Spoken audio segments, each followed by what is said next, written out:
El presidente de Estados Unidos, Donald Trump, ha destacado recientemente su intención de replicar en su país la campaña de prevención contra las drogas implementada por la presidenta de México, Claudia Sheinbaum, en una conversación telefónica. Ambos mandatarios discutieron estrategias para combatir el consumo de drogas y Trump expresó su agradecimiento a Sheinbaum por su iniciativa, refiriéndose a ella como presidenta de México. Además, Trump ha justificado las operaciones de vigilancia en la frontera, argumentando que México está gobernado por los cárteles. Estas declaraciones han incrementado las tensiones diplomáticas entre ambos países. En respuesta, Sheinbaum ha enfatizado que dichas operaciones son parte de la colaboración en seguridad y que no implican una violación de la soberanía mexicana. En el ámbito comercial, tras conversaciones entre Trump y Sheinbaum, se acordó una pausa de un mes en la imposición de aranceles a productos mexicanos, permitiendo tiempo para negociaciones adicionales. A pesar de las diferencias, ambos líderes han mantenido canales de comunicación abiertos para abordar temas de interés mutuo, como la seguridad fronteriza y la cooperación económica.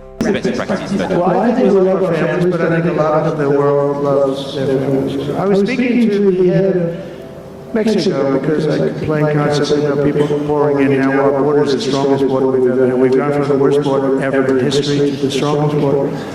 But I was speaking to the president of Mexico, a very wonderful woman actually, and I said, we're talking about drugs, you can't let people come through your country and come into the country. You know, I was not that nice, but they understood what I was saying.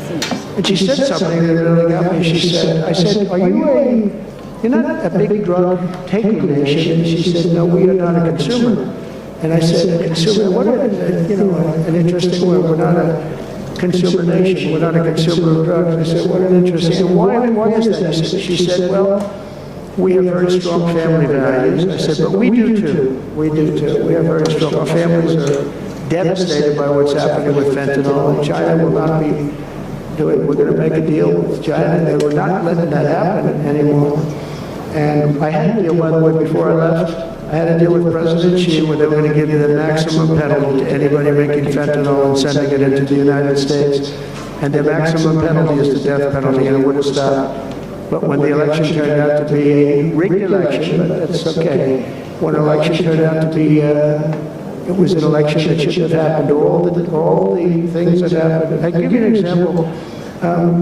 We wouldn't have had October 7th, Israel attack. We wouldn't have had Ukraine and Russia fighting. We wouldn't have had inflation. We wouldn't have had all of these things that happened. But in speaking with her, she said about family values. I said, well, you're not really saying anything there because we have great families too. We have great family values.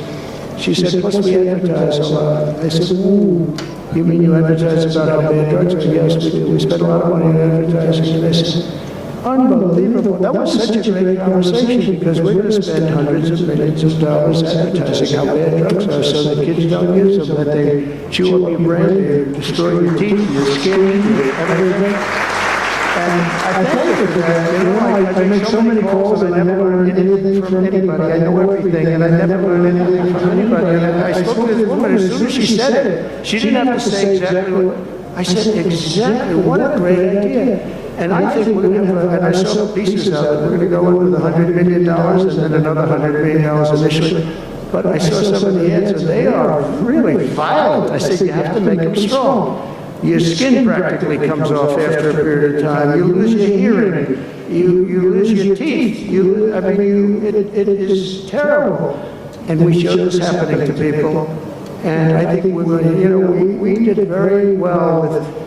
We had blue ribbon committees headed up by the First Lady of the United States and a lot of other people that, they have no idea the viciousness of these cartels and these people. And they're smart. They're very smart, tough people, making a fortune, by the way, an absolute fortune. But we got it down 18%, which was a record.